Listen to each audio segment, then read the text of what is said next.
కడపలో మహానాడు 27, 28, 29 మహానాడు జరగబోతుంది. ఎలా ఉండొచ్చు సార్?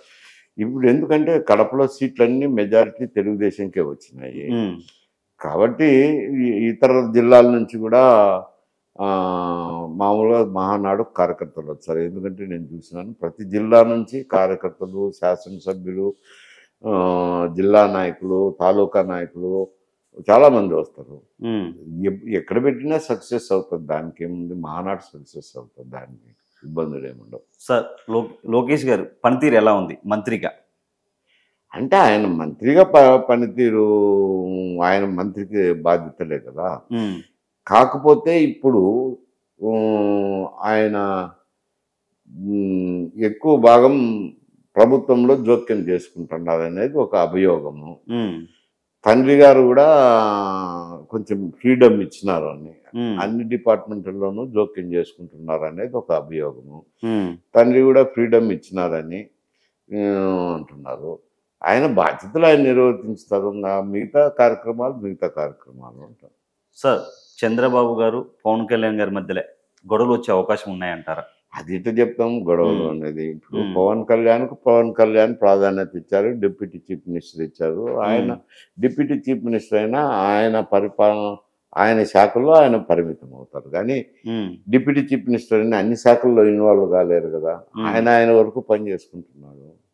ఆయనకు తగిన గౌరవమే ఇచ్చారు కదా, డిప్యూటీ చీఫ్ మినిస్టర్ ఇచ్చారు. ఇప్పటికి కూడా ఏదైనా విషయాలు వచ్చినప్పుడు, ప్రధానమైన విషయాలు వచ్చినప్పుడు ఇద్దరు చర్చించుకుంటున్నారు. సార్ ఇప్పుడు పవన్ కళ్యాణ్ గారు డిప్యూటీ సీఎం అయ్యారు, ఫస్ట్ టైం ఎమ్మెల్యే కూడా. ఆయన పనితీరు ఎలా ఉందంటారు? పనితీరు అంటే ఏముంటుంది, మంత్రిగా బాధ్యతలు నిర్వహిస్తారు. ఏం పనితీరు దాని గురించి అంటే ఆయనకున్న శాఖలు, కేటాయించిన శాఖల్లో అది ఎందుకో ఎంతోమంది సహకారం ఉంటుంది, దానికి మంత్రి తక్కువ ఉంటుంది ప్రమేయం. అధికారులే ఎక్కువ నిర్వహిస్తుంటారు. అంటే ఆ శాఖకు బాధ్యత అధికారులే నిర్వహిస్తారు. సెక్రటరీ ఉంటాడు, డైరెక్టర్లు ఉంటారు, వాళ్ళే ఎక్కువ పరిపాలన చేస్తారు. కానీ వాళ్ళు విచ్చలవిడిగా చేయకుండా కంట్రోల్ చేసుకునే బాధ్యత మంత్రి మీద ఉంటుంది. ఆంధ్రప్రదేశ్ హోంశాఖ అనిత గారు ఎలా అనిపిస్తున్నారు ఆమె మంత్రివర్గంలో? ఇప్పుడు హోంమంత్రులకు ఏం పెద్ద ప్రాధాన్యత ఉండదు. ఎందుకంటే ఎస్ఐలను ఎస్పీ చేసుకుంటాడు, ఇన్స్పెక్టర్లను డిఐజీ చేస్తారు, ఐపీఎస్ ఆఫీసర్లను జిఏడి చేస్తారు. జిఏడి అంటే కనుక ముఖ్యమంత్రి చేతుల్లో ఉంటారు. ఇంక ఇప్పుడు ఆమె కింద అధికారం అంటూ ఏం లేదు కదా, పెద్ద జిఏడి ఆమె కింద లేదు. ఏదో హోంశాఖ బాధ్యతలు నిర్వర్తించుతారు. దానికి ఆమె పనితీరు ఇప్పుడు ఏముండాయి, ఆమె పనితీరు చెప్పేదానికి అవకాశాలు ఏమున్నాయి అంట. సార్ అమరావతి పునర్నిర్మాణానికి మోడీ గారు శంకుస్థాపన చేశారు. ఇప్పుడన్నా అమరావతి ఒక రూపురేఖలు వస్తాయంటారా? అంటే అవి రాష్ట్రం ఖర్చు పెట్టుకోవాల్సిందే కదా, పైనుంచి ఏమొస్తాయి. అమరావతిలో ఆయన పునఃప్రారంభించిన ఏం కోట్లు ఏం డబ్బు గుమ్మరించలేరు కదా, ఏ ఊరు గుమ్మరించలేడు. ఎందుకంటే అవి పద్ధతి ప్రకారం కేంద్రం నిధులు వస్తాయి. కానీ పద్ధతి లేకుండా ఎటు బుద్ధి పుడితే ఒక స్కీములు అయితే ఇవ్వచ్చు. ఇప్పుడు ఎంఎన్ఆర్జీపీ ఉంది, అది ఒక స్కీమ్ కేంద్ర ప్రభుత్వం, దాని కింద కొంచెం ఎక్కువ ఇవ్వచ్చు. కానీ గైడ్ లైన్స్ని బట్టి కేటాయించాల్సిందే ఫైనాన్సెస్. ఎందుకంటే కేంద్రానికి వచ్చేది income tax, customs duty, central GST వస్తుంది, రాష్ట్రానికి స్టేట్ జిఎస్టీ వస్తుంది. వాళ్ళు కూడా వచ్చిన జిఎస్టీలో ఇంతకుముందు 39% ఇస్తున్నారు, ఇప్పుడు 42% ఇస్తున్నారు. ఈ 42% కూడా మోడిఫైడ్ గాడ్గిల్ ఫార్ములా అని ఆ ఫార్ములా ప్రకారం ఇస్తారు. పాపులేషన్కు 60 పాయింట్లు ఉన్నాయి. అందువల్ల పాపులేషన్ ఎక్కువ పాయింట్లు ఉన్నాయి కాబట్టి పాపులేషన్ బట్టి కూడా నిధులు ఎక్కువ వస్తుంటాయి. అదే కదా ఇప్పుడు సౌత్ ఇండియాకు, నార్త్ ఇండియాకు తగరారు.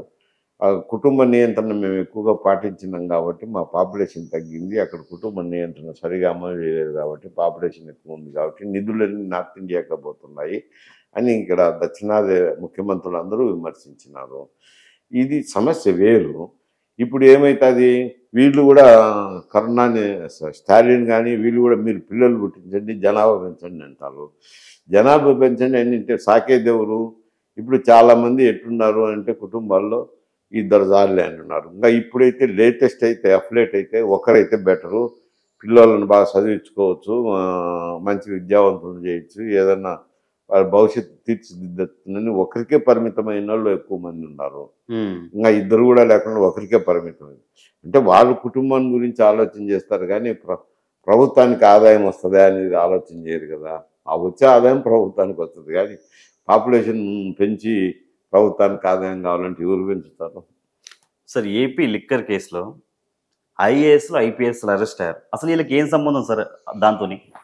అంటే ఐఏఎస్లు ఐపీఎస్లు అంటే వాళ్ళు కేసు సంబంధించి ఈ డిక్షనరీతో మాట్లాడడం ఇవన్నీ ఉంటాయి కదా వ్యవహారాలు. ముఖ్యంగా ఉన్నారు, జగన్మోహన్ రెడ్డికి దగ్గరగా ఉన్నారు, బాధ్యతలు అప్పచెప్పచ్చు. మీకే నేను ఉండదు, నాకు దగ్గర అనుకున్నప్పుడు అది మాట్లాడలే ఇది మాట్లాడలే అని చెప్పొచ్చు.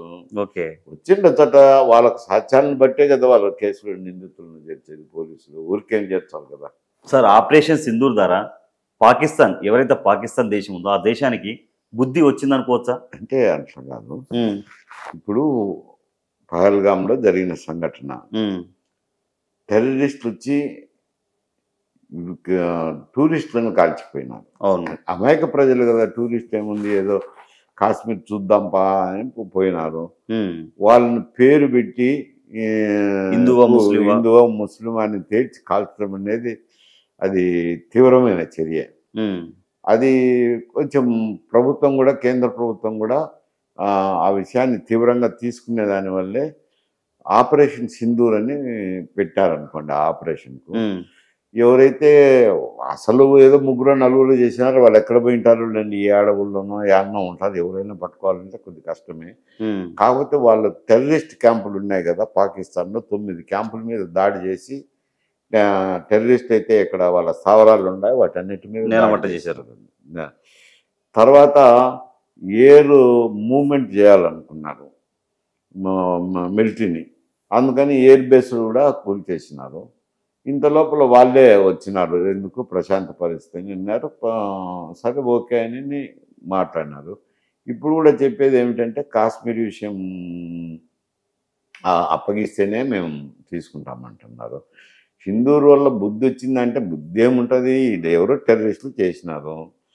పాకిస్తాన్ కూడా ఇప్పుడు కొంచెం ఇబ్బందికర పరిస్థితులు ఎదుర్కొంటున్నారు, ఎందుకంటే ఆపరేషన్ సింధూర్తో ఇండియాది పై చేయింది కాబట్టి, సాంకేతిక పరంగా అయితేనేమి యుద్ధతంత్రంలో అయితేనేమి పై చేయింది కాబట్టి.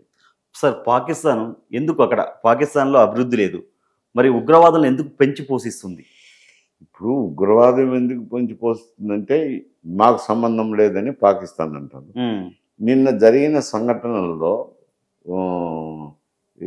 ఏదైతే ఉగ్రవాద శిబిరాల మీద దాడులు జరిగినాయో, జరిగినప్పుడు పోలీస్ యంత్రాంగం అయితేనేం పాకిస్తాన్ ఆర్మీలోని పెద్దలు అయితేనేం పోయి చూసినారు కాబట్టి వాళ్ళ సంబంధాలు బహిర్గతమైనాయి.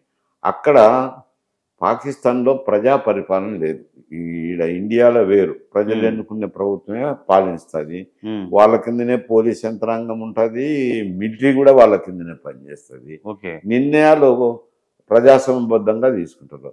అక్కడొచ్చి తెలికి పాలన అనేది, ప్రజాపాలన అనేది లేదు, నామరూపాలు.